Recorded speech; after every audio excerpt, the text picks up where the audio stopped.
સેવા પૂરી થઈ ગઈ હોય તો હવે પાછા કામે વળગો. ઘરમાં કચરા પોતા કરવાના બાકી છે.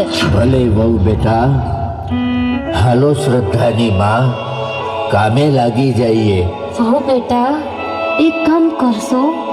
તમારા બાપુ આ 4 દિવસથી નાયા નથી. જો થોડું ગરમ પાણી મળી જાય તો. રેવા દે શ્રદ્ધાની માં, રેવા દે. બોલો, પાણીની અછત કેટલી છે એ ખબર છે? અને સાબુ સોડા કેટલા મોંઘા છે એની કંઈ ખબર પડે છે? અને રોજ નાઈને જાવું છે ક્યાં? આજ કપડાં ધોયા છે ને, એનું પાણી વધે એમાંથી નવરાવી દેજો. હા, વાહ રે વહુ બેટા, વાહ.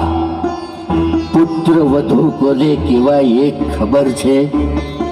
પુત્રથી વધારે માન મળે એને પુત્ર વધુ કહેવાય. આજ તમારું આવું વર્તન જોઈને કોઈ મા બાપ પોતાની વહુને પુત્ર વધુ નહીં કહે. અરે અખંડ સૌભાગ્યવતીના આશીર્વાદ પણ નહીં આપે. હે ભગવાન, આવા દિવસો જોવા કરતા મોત દઈ દે તો વધારે સારું. માફ કરજે વહુ બેટા, અમારી ભૂલ થઈ ગઈ. શ્રદ્ધાની માં, ભવિષ્યમાં આપણી આવી પરિસ્થિતિ વિશે ક્યારેય પણ દીકરી આગળ વાત ન કરતી. દીકરી સહન નહીં કરી શકે. બા, બાપુ, મારી દીકરી આવી ગઈ. મારી દીકરી. હા બાપુ, હું આવી ગઈ. બા, કેમ છે તમને? અને બા, આ શું છે? ખાલી રોટલો? ઘરમાં આટલું બધું હોવા છતાં જમવામાં ખાલી રોટલો? દીકરી, આ ઉંમરમાં બીજું કાંઈ માફક ના આવે એટલે આવું સાદું જમીએ છીએ.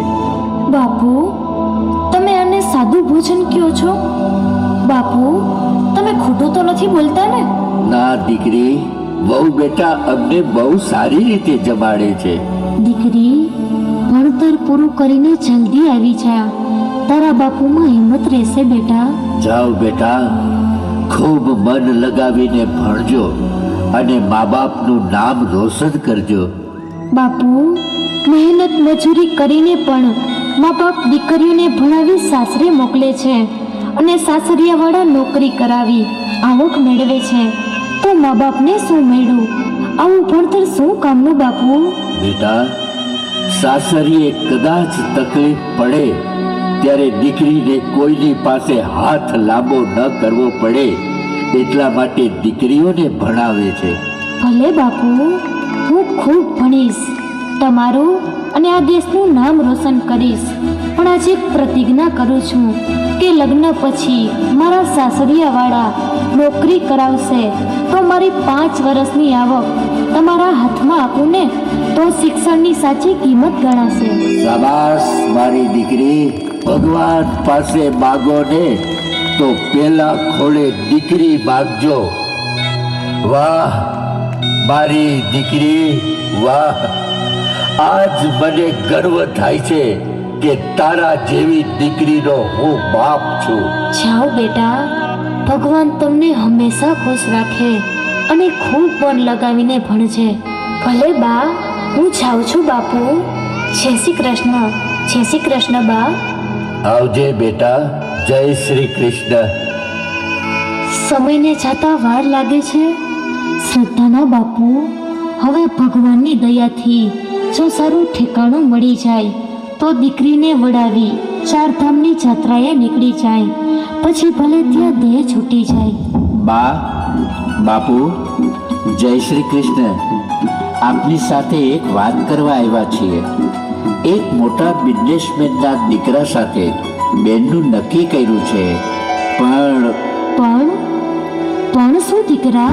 બા, સંજોગો એવા છે કે લગ્ન વહેલાસર કરવાના છે, ધામધૂમથી પ્રસંગ કરવો છે, પણ તમારે એક તકલીફ સહન કરવી પડશે. તકલીફ? અમારે તકલીફ? બા, બાપુ, આ પ્રસંગમાં મોટા બિઝનેસમેન હાજરી આપવાના છે, તો તમારે આ રૂમમાં જ રહેવું પડશે. દીકરા, કન્યાદાન કરવાનો હક પણ છીનવી લીધો. આવા પ્રસંગ કરતા પહેલા મા બાપને પૂછવાનો પણ વિચાર ના આવ્યો? શ્રદ્ધાની માં, દીકરો સાચું કહે છે અને કન્યાદાન કરવાનો હક તો ભાઈને પણ હોય છે. આવા મોટા મોટા માણસો આવતા હોય એમાં આપણે સારા ન લાગીએ.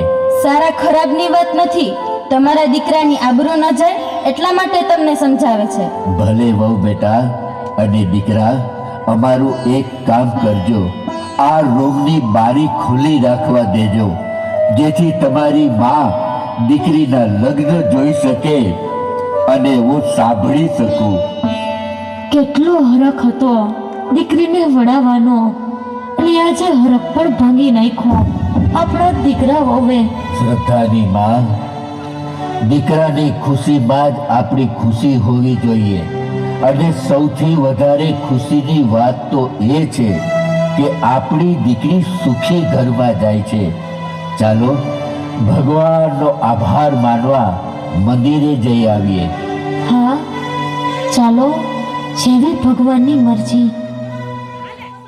આજ દીકરીના ઘડિયાળ લગ્નનો અવસર ઉજવાઈ રહ્યો છે, ત્યારે મા બાપની કરુણા જોતા ઈશ્વરની આંખમાં પણ આંસુ આવી ગયા હશે. દીકરાના માન મોભાને ખાતર પોતાની ખુશીનું બલિદાન આપે છે.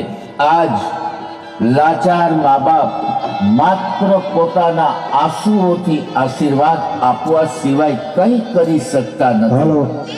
20 વર્ષથી હૈયે રાખનાર બાપને આજ પોતાની લાડકી દીકરીને વિદાય આપી શકતા નથી.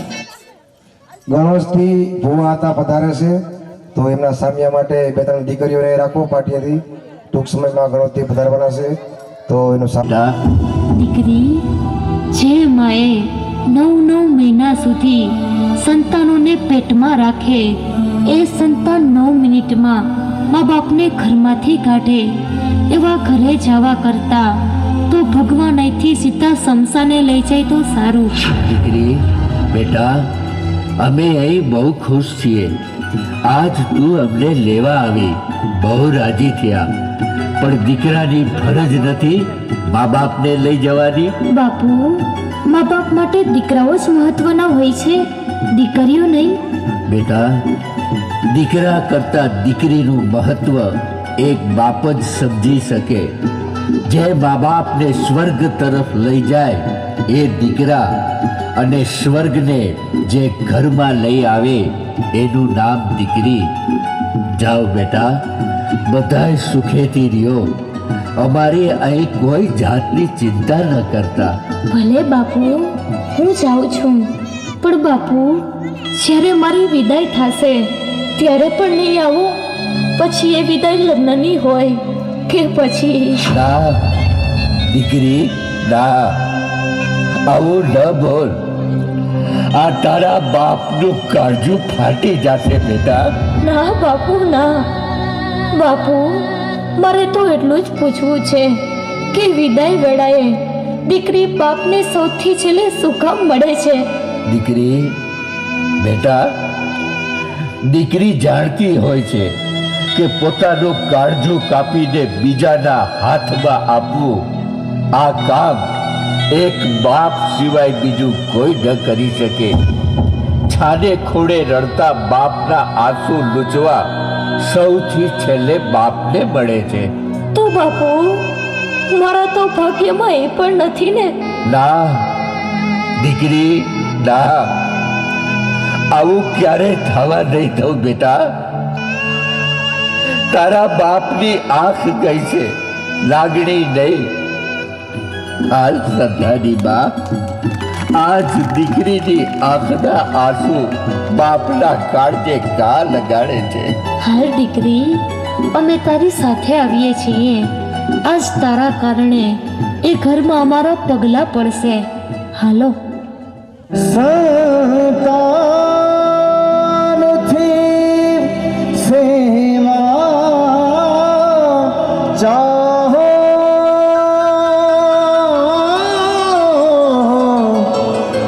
સંતાન છો સેવા કરો, જેવું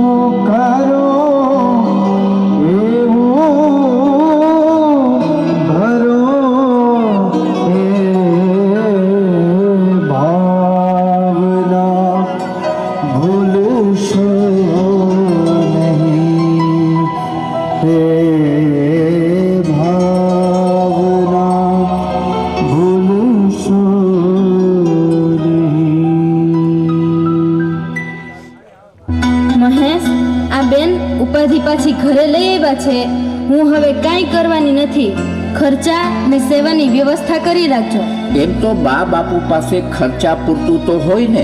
મારું માનો તો બા અને બાપુ પાસે કંઈક ખોટી બનાવટ કરી આ જમીન મકાન જે કંઈ છે એ બધું આપણા નામે કરાવી લ્યો, પછી ચિંતા જ નહીં. મનીષા, જ્યારે અમારી પરિસ્થિતિ બહુ ખરાબ હતી ત્યારે બા અને બાપુએ સખત મહેનત મજૂરી કરી આ જમીન મકાન કર્યા છે. આજ આપણી પાસે બધું હોવા છતાં હું બનાવટ કઈ રીતે કરી શકું? તમે કેમ કઈ સમજતા નથી? આખો દિવસ ઘરમાં તો મારે એની સાથે રહેવું પડે છે ને. એ બધી વ્યવસ્થા મેં કરી રાખી છે. બા બાપુ આવે એ પહેલા આપણા કબાટમાં સ્ટેમ્પ પેપર રાખ્યો છે, એ લઈ આવ. એમાં બા બાપુની સહી કરાવી લઈએ. શ્રદ્ધાના બાપુ ઘણા વખત પછી પાછા આપણા ઘરમાં આવ્યા. કેટલો હરખ થાય છે. પરિવાર સાથે રહેવાનો હરખ કોને ન હોય? એકબીજા હળી મળીને સાથે રહે એ જ સાચો પરિવાર. બાપુ લ્યો, મારો ભાઈ અહીંયા જ છે. પોતાની ભૂલ બદલ માફી માંગે છે. ક્યાં છે મારો દીકરો? અરે મારા દીકરા, ઘણા વખત પછી મળ્યા. આજ તો હરખનો પાર નથી. દીકરા, આટલો સમય વીતી ગયો, ક્યારે અમારે યાદ ના આવે? અને આજ માફી માંગતા શરમ નથી આવતી? રહેવા દે શ્રદ્ધાની માં. સવારનો ભૂલેલો સાંજે પાછો ઘરે આવી જાય એને ભૂલો ન કહેવાય. માફ કરી દે શ્રદ્ધાની માં. દુઃખ તો એ વાતનું થાય છે કે વૃદ્ધાશ્રમમાં પારકા પોતાના થઈને રહેતા હતા. તમે તો પોતાના હતા છતાંય પારકા બનાવી હળધૂત કર્યા.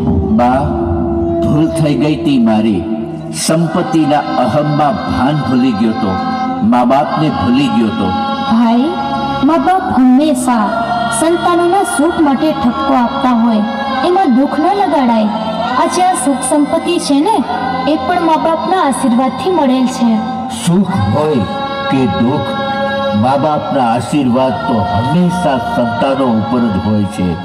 પણ આજ તમારી માને બહુ દુઃખ લાગ્યું છે. ઘર છોડ્યું એનું દુઃખ કરતા તમારે ઘેર દીકરાનો જન્મ થયો એની પણ જાણ ન કરી એનું દુઃખ વધારે લાગ્યું છે. અને અત્યારથી જ ભણવા માટે હોસ્ટેલમાં મૂકી આવ્યા. દીકરા, એટલું યાદ રાખજે કે કદાચ મા બાપ સંસ્કાર ઓછા આપી શકે, પણ દાદા અને દાદીની ગોદમાંથી મળેલા સંસ્કાર તો વિશ્વની કોઈ પાઠશાળામાંથી નથી મળતા બેટા. બાપુ, ભૂલી જાઓ બધું. મારા ભાઈએ માફી પણ માંગી લીધી. હવે આજથી નવી શરૂઆત કરીએ. ભલે દીકરી, સંતાનોની ખુશી એ જ અમારી ખુશી. બાપુ, આજની ખુશીમાં તમારા નામથી એક નવો બિઝનેસ શરૂ કરવો છે, તો લ્યો આ કાગળ ઉપર તમારી સહી કરી આપો. અરે દીકરા, આ ઉંમરે હવે અમારે નામની શું જરૂર છે? અને તમારા સારા ભવિષ્ય માટે તમે કયો ત્યાં સહી કરી દઈએ. લાવો. દીકરા, આજ માણસ ધનની પાછળ દોડે છે, પણ ક્યાં સુધી?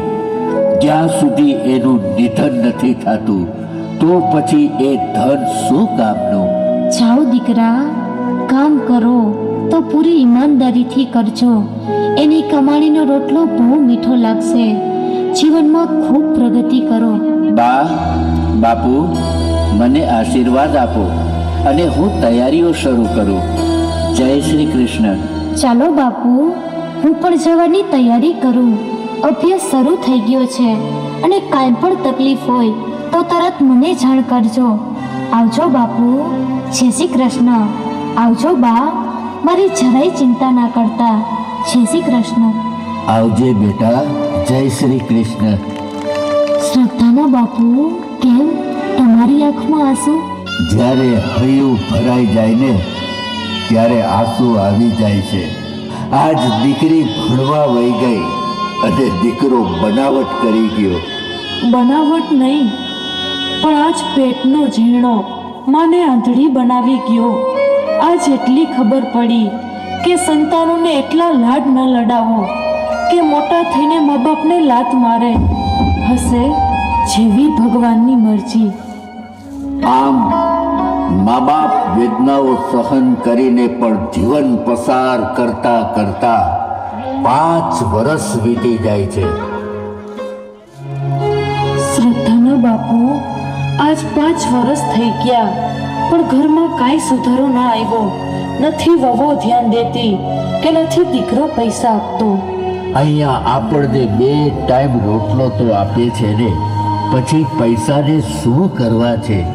2 ટાઈમ રોટલો તો આપે છે પણ એના બદલામાં ઘરનું બધું કામ કરાવી લે છે. એ તો જુઓ છો ને. જોઈ શકતો હોત તો આજ આ પરિસ્થિતિ ન હોત. એક બાપ 10 દીકરાને ઉછેરીને મોટા કરી શકે છે, પણ 4 દીકરા એક મા બાપને સાચવી શકતા નથી. આ આજની પરિસ્થિતિ છે. લ્યો આ જમવાનું, ખાઈને પાછી થાળી સાફ કરીને રાખજો. કોણ જાણે કે દિવસ આ લપમાંથી છૂટશું. કામ ધંધો તો કઈ છે નહીં ને બસ ખાધે જ રાખવું છે. વહુ બેટા, ઘરમાં આટલું બધું હોવા છતાં ખાવામાં શું આપો છો વહુ બેટા? બસ ખાલી એક રોટલો, અને એ પણ ખાઈ લઈએ છીએ. તો એમાં કઈ ઉપકાર નથી કરતા ને ખબરદાર, જો તમારા દીકરા આગળ ચાડી કરી છે તો આ મળે છે ને એ પણ બંધ થઈ જશે, સમજા? વહુ બેટા, પોતાનો જ સિક્કો ખોટો હોય એ કોની પાસે ફરિયાદ કરવા જાય? હવે તો મારો નાથ સાંભળે તો સારું. શ્રદ્ધાના બાપુ, નક્કી ભગવાન પણ આંધળોને બેરો થઈ ગયો હશે, નહીતર આવી દશા હોય હશે. જેવી એની મરજી. લ્યો હવે થોડુંક ખાઈ લ્યો. આના કરતા તો વૃદ્ધાશ્રમના રોટલામાં બહુ મીઠાશ હતી. આજ ભૂખ નથી. લાવ, થોડુંક પાણી આપી દે. એમ ખાધા વગર થોડું હાલશે. કેટલી આશાઓ હતી દીકરા અને વહુ ઉપર. માવતરની સેવા તો ઠીક, પણ એટલી ખબર પડતી નથી કે આ ગયડાઓના મોઢામાં દાંત નથી ને આવો સૂકો રોટલો ખાવા આપે છે. જેના દીકરા પાણા જેવા હોય ને, એ મા બાપને પાણા જેવા જ રોટલા ખાવાનો વારો આવે. નાનપણમાં જે દીકરાને દૂધને રોટલા ખવડાવ્યા, આજ એ જ દીકરા ગઢપણમાં મા બાપને ખાલી રોટલા ખવડાવતા જીવ કેમ હાલે છે? ભગવાન આવા દિવસો કોઈને ના દેખાડે. કોણ જાણે ક્યાં ભવની સજા ભોગવી રહ્યા છીએ. આજ વહુને એટલું જરૂર કહીશ કે રોટલા આપવાના બદલે ભૂખ ના લાગે એવી દવા આપો. કાઢી મુખેથી કોળિયો,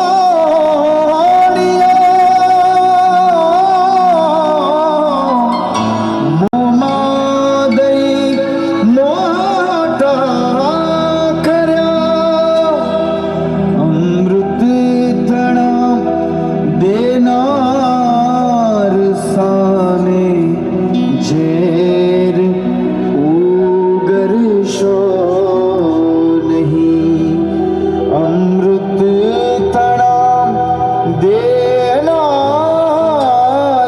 સામે ઝેર ઉગરશો નહીં. લ્યો જમી લીધું હોય અને સેવા પૂરી થઈ ગઈ હોય તો હવે પાછા કામે વળગો. ઘરમાં કચરા પોતા કરવાના બાકી છે. ભલે વહુ બેટા, હાલો શ્રદ્ધાની માં, કામે લાગી જઈએ. વહુ બેટા, એક કામ કરશો? તમારા બાપુ આ 4 દિવસથી નાયા નથી. જો થોડું ગરમ પાણી મળી જાય તો. રેવા દે શ્રદ્ધાની માં, રેવા દે. બોલો, પાણીની અછત કેટલી છે એ ખબર છે? અને સબુ સોડા કેટલા મોંઘા છે એની કંઈ ખબર પડે છે? અને રોજ નાઈને જાવું છે ક્યાં? આજ કપડાં ધોયા છે ને એનું પાણી વધે એમાંથી નવરાવી દેજો. હા, વાહ રે વહુ બેટા, વાહ. પુત્ર વધુ કોને કહેવાય એ ખબર છે?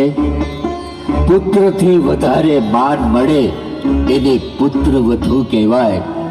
આજ તમારું આવું વર્તન જોઈને કોઈ મા બાપ પોતાની વહુને પુત્ર વધુ નહીં કહે.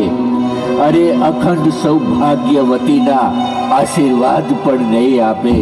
હે ભગવાન, આવા દિવસો જોવા કરતા મોત દઈ દે તો વધારે સારું. માફ કરજે વહુ બેટા, અમારી ભૂલ થઈ ગઈ. શ્રદ્ધાની માં, ભવિષ્યમાં આપણી આવી પરિસ્થિતિ વિશે ક્યારેય પણ દીકરી આગળ વાત ન કરતી. દીકરી સહન નહીં કરી શકે. બા, બાપુ, મારી દીકરી આવી ગઈ. મારી દીકરી હા બાપુ, હું આવી ગઈ. બા, કેમ છે તમને? અને બા, આ શું છે? ખાલી રોટલો? ઘરમાં આટલું બધું હોવા છતાં જમવામાં ખાલી રોટલો? દીકરી, આ ઉંમરમાં બીજું કાંઈ માફક ના આવે એટલે આવું સાદું જમીએ છીએ. બાપુ, તમે આને સાદું ભોજન કહો છો? બાપુ, તમે ખોટું તો નથી બોલતા ને? ના દીકરી, વહુ બેટા અમને બહુ સારી રીતે જમાડે છે. દીકરી, ભણતર પૂરું કરીને જલ્દી આવી જા. તારા બાપુમાં હિંમત રહેશે બેટા. જાઓ બેટા, ખૂબ મન લગાવીને ભણજો અને મા બાપનું નામ રોશન કરજો. બાપુ, મહેનત મજૂરી કરીને પણ મા બાપ દીકરીઓને ભણાવી સાસરે મોકલે છે અને સાસરિયાવાળા નોકરી કરાવી આવક મેળવે છે, તો મા બાપને શું મળ્યું? આવું ભણતર શું કામનું બાપુ? બેટા, સાસરીએ કદાચ તકલીફ પડે ત્યારે દીકરીને કોઈની પાસે હાથ લાંબો ન કરવો પડે એટલા માટે દીકરીઓને ભણાવે છે. ભલે બાપુ, હું ખૂબ ભણીશ, તમારું અને આ દેશનું નામ રોશન કરીશ. પણ આજે એક પ્રતિજ્ઞા કરું છું કે લગ્ન પછી મારા સાસરિયાવાળા નોકરી કરાવશે તો મારી 5 વર્ષની આવક તમારા હાથમાં આપું ને તો શિક્ષણની સાચી કિંમત ગણાશે. શાબાશ મારી દીકરી. ભગવાન પાસે માગો ને તો પેલા ખોળે દીકરી માગજો. વાહ મારી દીકરી, વાહ! આજ મને ગર્વ થાય છે કે તારા જેવી દીકરીનો હું બાપ છું. જાઓ બેટા, ભગવાન તમને હંમેશા ખુશ રાખે અને ખૂબ મન લગાવીને ભણજે. ભલે બા, હું જાઉં છું બાપુ. જય શ્રી કૃષ્ણ. જય શ્રી કૃષ્ણ બા. આવજે બેટા. જય શ્રી કૃષ્ણ. સમયને જતા વાર લાગે છે. શ્રદ્ધાના બાપુ, હવે ભગવાનની દયાથી જો સારું ઠેકાણું મળી જાય તો દીકરીને વડાવી 4 ધામની જાત્રાએ નીકળી જાય, પછી ભલે ત્યાં દેહ છૂટી જાય. બા, બાપુ, જય શ્રી કૃષ્ણ. આપની સાથે એક વાત કરવા આવ્યા છીએ.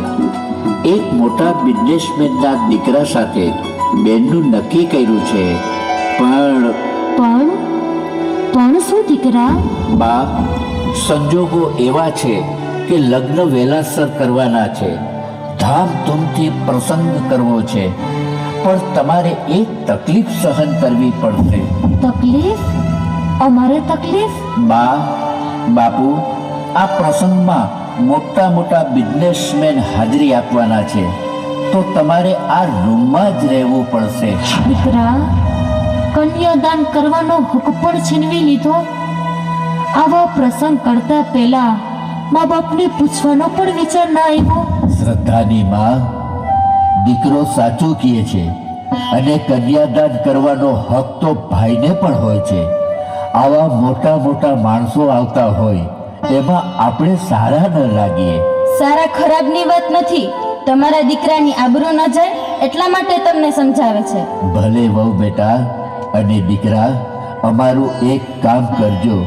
આ રૂમની બારી ખુલ્લી રાખવા દેજો, જેથી તમારી માં દીકરીના લગ્ન જોઈ શકે અને હું સાંભળી શકું. કેટલો હરખ હતો દીકરીને વડાવવાનો, અને આજે હરખ પણ ભાંગી નાખ્યો આપણા દીકરા વહુએ. શ્રદ્ધાની માં, દીકરાની ખુશીમાં જ આપણી ખુશી હોવી જોઈએ. અને સૌથી વધારે ખુશીની વાત તો એ છે કે આપણી દીકરી સુખી ઘરમાં જાય છે. ચાલો ભગવાનનો આભાર માનવા મંદિરે જઈ આવીએ. હા, ચાલો જેવી ભગવાનની મરજી.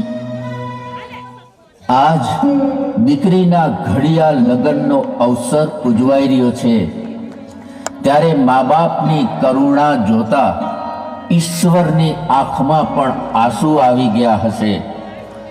દીકરાના માન મોભાને ખાતર પોતાની ખુશીનું બલિદાન આપે છે.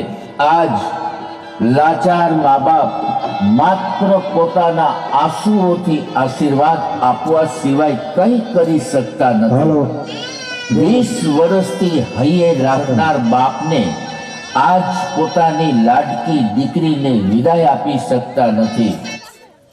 ગણોશથી ભુવા હતા પધારે છે તો એમના સામ્યા માટે 2-3 દીકરીઓને રાખો પાટિયાથી. ટૂંક સમયમાં ગણોશથી પધારવાના છે તો એનું દિલમાં દીકરી ક્યાંક માવતરને ભૂલી ન જાય એની સતત ચિંતા કરતો હોય તો તે બાપ છે. કારણ દીકરી વિદાય થાય ત્યારે મા કરતા બાપને વધારે વેદના થતી હોય છે. પોતાના કાળજાનો કટકો આજ હૈયેથી વિખૂટો પડે છે ત્યારે કઠણ કાળજાનો માનવી પણ ભાંગી પડે છે. ભગવાન આવા દિવસો કોઈને ના બતાવે. દીકરીની વિદાય એટલે બાપના ઘડપણની શરૂઆત.